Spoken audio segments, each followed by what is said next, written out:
Hello, I would like to introduce myself. My name is Jens Baumgarten, and I would like to present today my paper in the panel Decolonizing the Canon. My paper is Global Art, Global Canon, Global Genocide.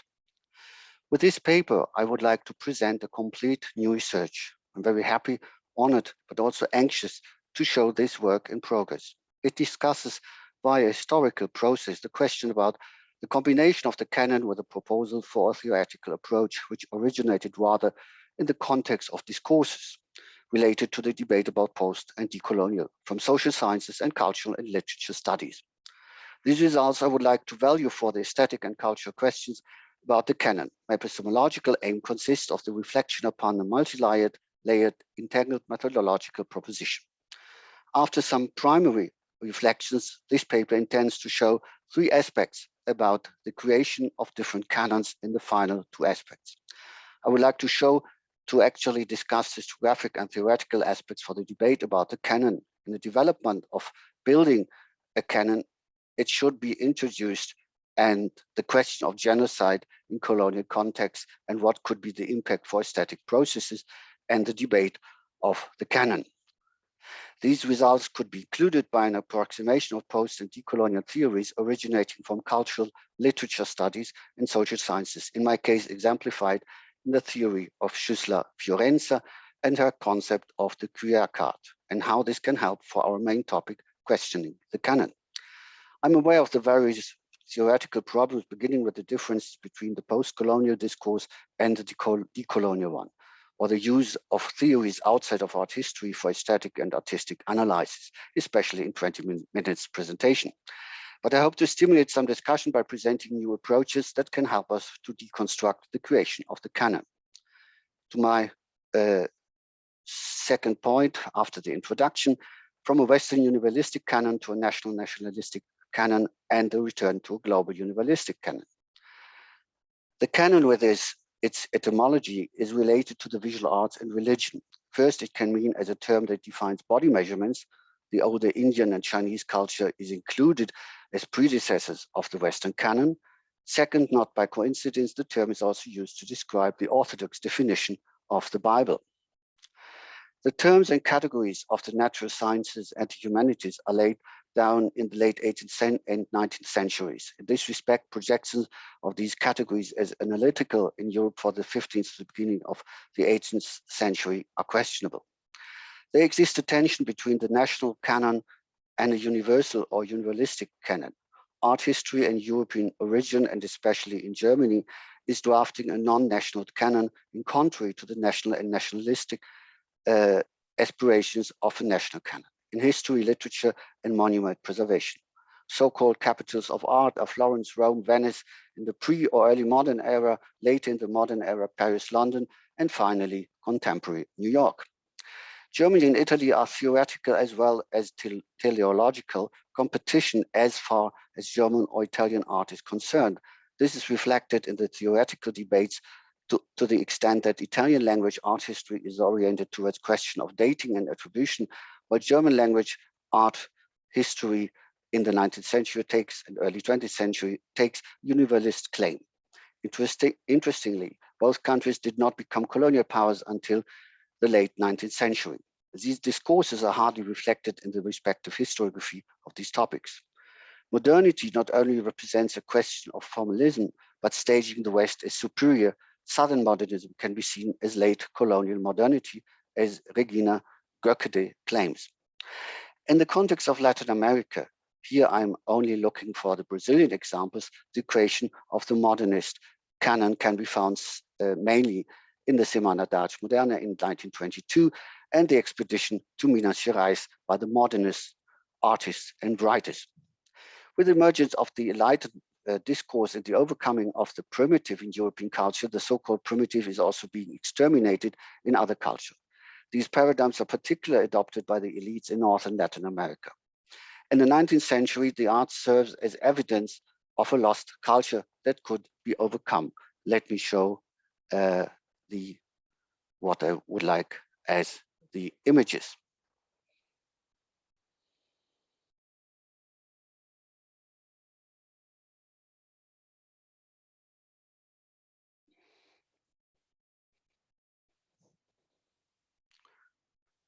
Now I'm showing you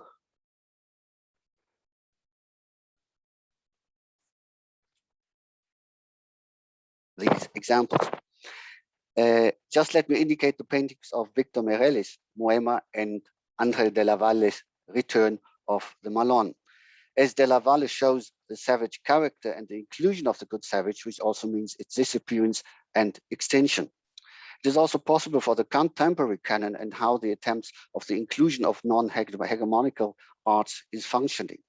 Those are only accepted who can be integrated, but by othering, it aims to include them and again, therefore, to extinguish its culture, community, society, and identity. Later, the Nazi occupation wanted to create in Prague a museum of a lost culture of Judaism, in quotation marks. With the beginning of the 21st century, it is possible to observe not only a growth of academic interest in transcultural, transregional, and transhistorical research, and insofar creation of a new canon, but also the transformation of the permanent collection of the Musée National de l'Art Moderne, and even more, the creation of the new museums, for example, like Abu Dhabi Louvre and not yet finished Guggenheim, as well as the Qatari Museum of Modern Art. All these efforts seem to create a rather new and innocent canon. The latest inauguration occurred in Berlin with the highly discussed Humboldt Forum. Unfortunately, I don't have the time. Just let me mention the creation of a universalistic canon in the Museum of Quai Branly, which you can see here. And here's some inside. The transcultural Louvre in Abu Dhabi, which you can find here, in contrast to the Qatari National Museum of Arab Art. Finally, the Humboldt Forum, that in its first plans relates to the early modern. And here I show you the collections, which you can see, they are transcultural. And here the Humboldt Forum, the outside, which refers to the Wunderkammer, and here some inside views. Finally, the Humboldt Forum, that in its first planes relates to the early modern universalistic Wunderkammer and its colonial exotism collection. The most controversial discussion about the recent museum that wanted to be innocent relates to the fact that only with pressure from various scholars, it included the original origin of its artifacts and how they are intertwined with mass violence and genocide. This leads to my next perspective here, just the Louvre ship that was robbed and which Götz Ali has shown in his text.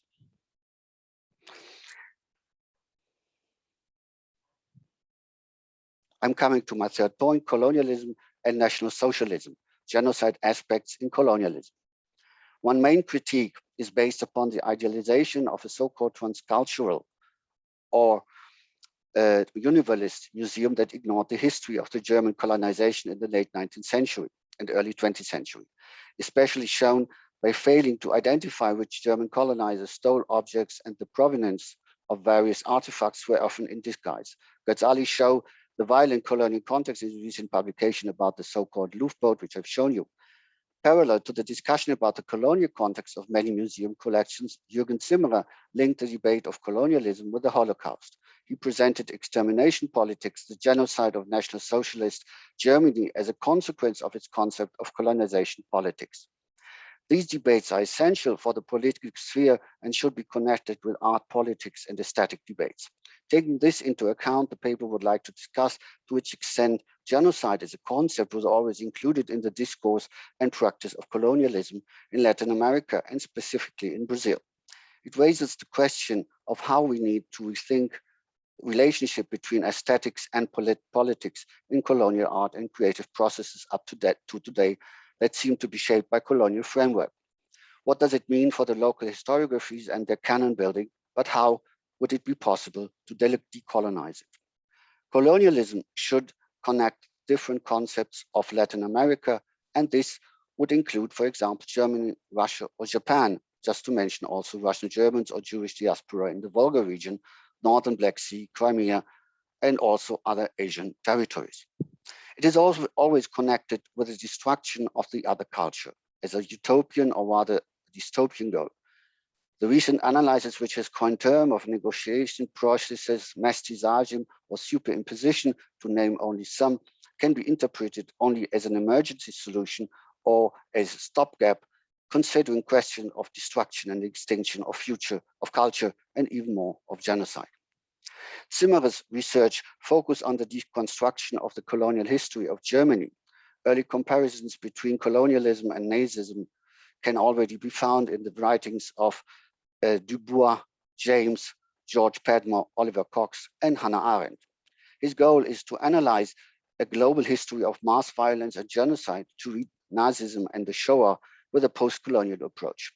This doesn't mean for him to diminish the singularity of the Shoah, also considering that all historical events are unique.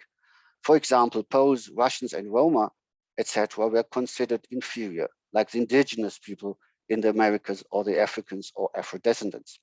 The process of othering works for Nazi Germany as well as for colonial and neo-colonial contexts. The Jews were seen as a threat to the Germans, therefore Nazi Germany thought it would entertain an anti-colonial fight, a special feeling that raised even more when the colonial power France has established especially African soldiers for their office in Germany in the 20s of the 20th century.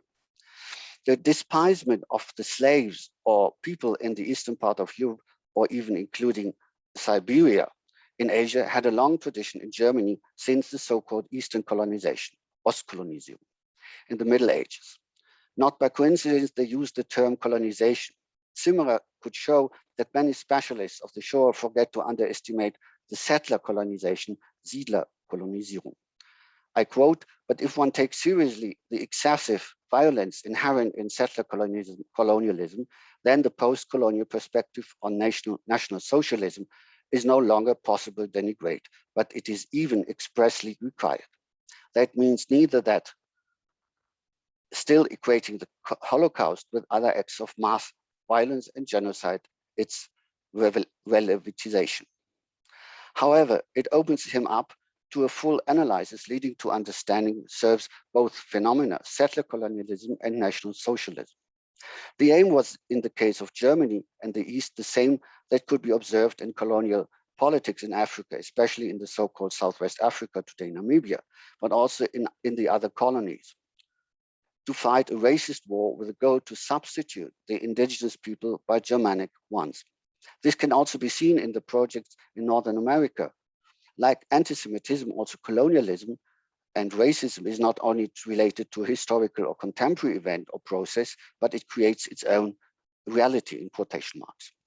The debate about the relations of the project of modernity and the Shoah presented by Horkheimer, Adorno, and Baumann created a lot of resistance, but it was possible to identify it as only unique, while the global existence of colonialism itself already questions the fundament of Western culture and society.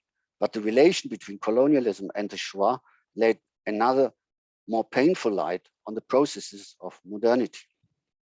In a further step, I would like to introduce the other aspect of the victims. In her research on the trauma of violence, Cynthia Sarchi examines the impacts for the victims.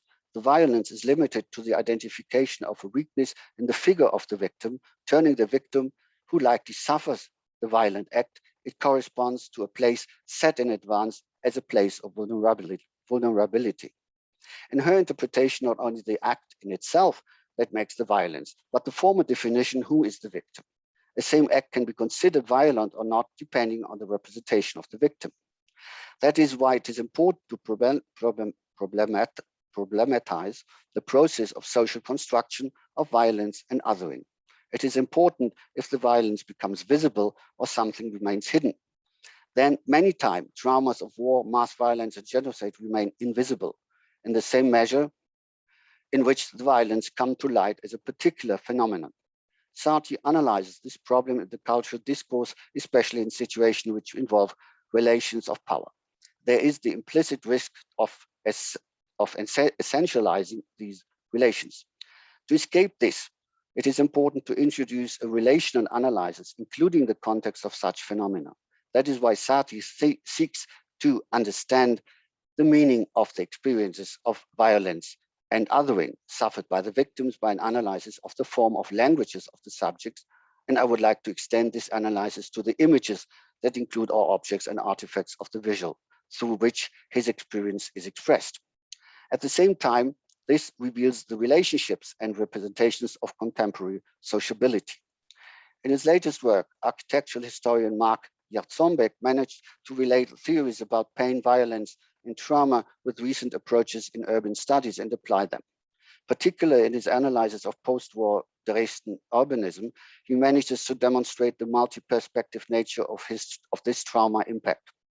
He understands the city as a transformative work that lives through forces that have effective and definitive presences. Social pressures, political anxiety, ideological antinomies, real or imagined, damages demand a compensatory structure.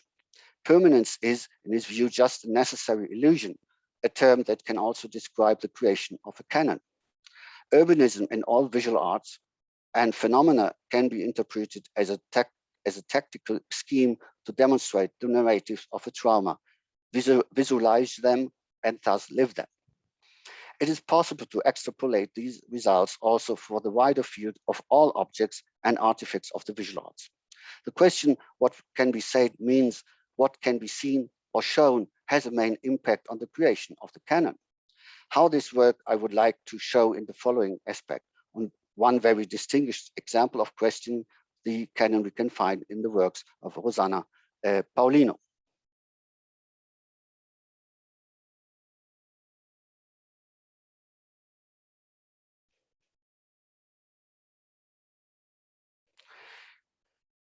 I'm just showing you two examples, Atlántico Vermelho, which you can see here, and Assentamentos, which you can see here.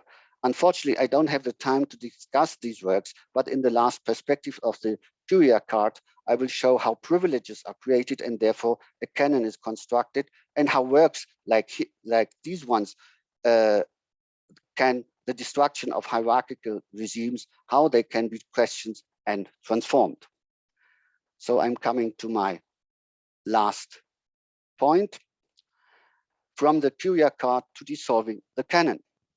The last perspective should let some light how a post-colonial reading of gaining privileges can be extrapolated for the question of creating or better questioning the canon by introducing the concept of Curia card. Schüssler Fiorenza describes independent layers of gender, race, class, religion, heterosexuality, and age as structural positions that are assigned at birth. She means that people hold multiple positions and that the positions with privileges become nodes through which the other positions are experienced. For example, in a context where gender is the primary privileged position, for example, patriarchy, gender becomes the hub through which sexuality, race, and class are experienced. In a context where class is the primary privileged position, gender and race are experienced through class dynamics. Schüssler Fiorenza writes about the interaction between Curia card and critical theory as such. I quote, "In light of this analysis, it becomes clear that the universalist, Curia-centric rhetoric of Euro-American elite, men do not simply reinforce the dominance of the male sex, but it legitimates the imperial white father, or in Black idiom, the enslaving boss man, as the universal subject. By implication, any critical theory, be it critical race, feminist, liberationist, or Marxist theory that articulates gender, class, or race difference as primary and original. Difference masks the complex structure of hierarchical dominations that are inscribed in the subject positions of individual women and in the status positions of dominance and subordination between women and men. It also masks the participation of white elite women, or better, ladies in quotation marks, and of Christian religion in clerical oppression, insofar as both have served as civilizing colonialist conduits of hierarchical knowledges, values, and cultures.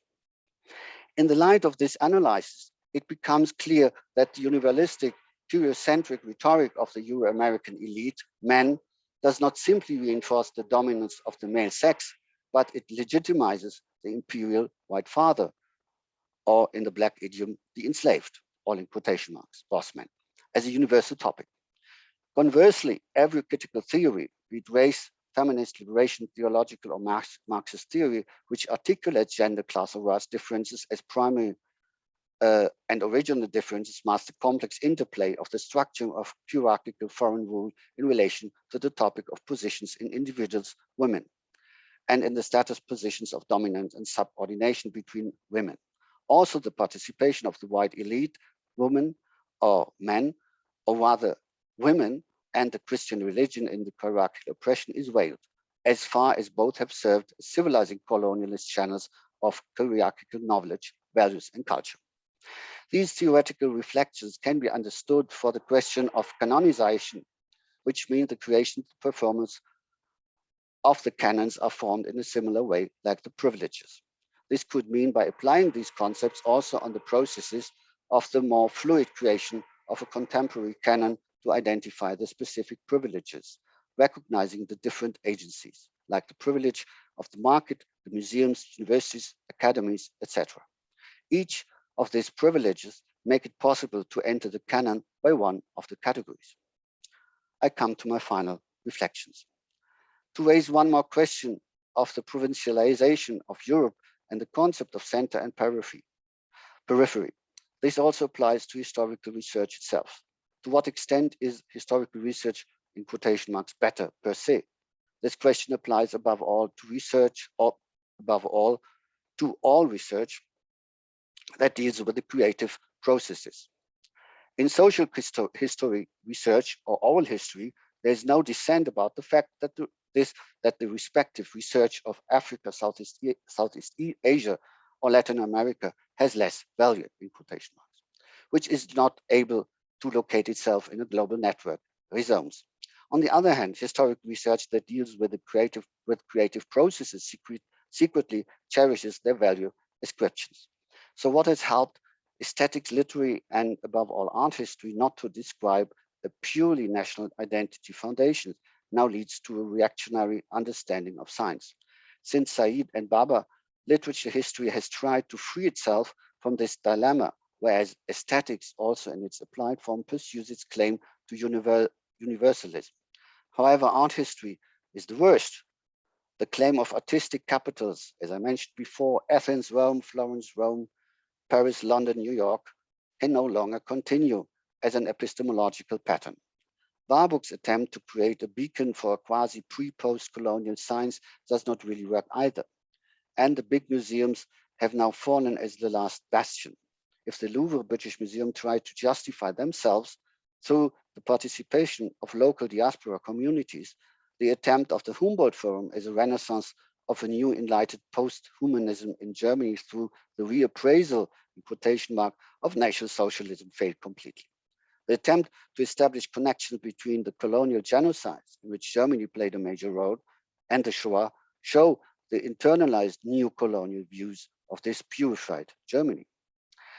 In the mirror image of the now denazified Germany, Europe may now soar to new universalistic heights. And since there apparently no colonial past had to be dealt with, a new Germany in a new Europe can now present a new canon to the world at the Humboldt Forum. Well, as we know, it didn't work in this way. But criticism also get caught in the trap set up, like the discussion about the work of Membe can show. For the contemporary arts, with reflection of the post and decolonial approaches, it is possible to perceive the recent valorization of indigenous art in Latin America and beyond that proves the turn to visualize the non-hegemonical canon. But we have to be cautious to commemorate it without question. To which extent the original questions of mass violence and genocide and the creation of colonial societies and their existence until today have to take into account. Also, the model of Schüssler-Fiorenze allows to comprehend the actual inclusion of indigenous arts only as a privilege given by the still valued canon, despite the fact that there is no more one unique canon, but several different canons in competition.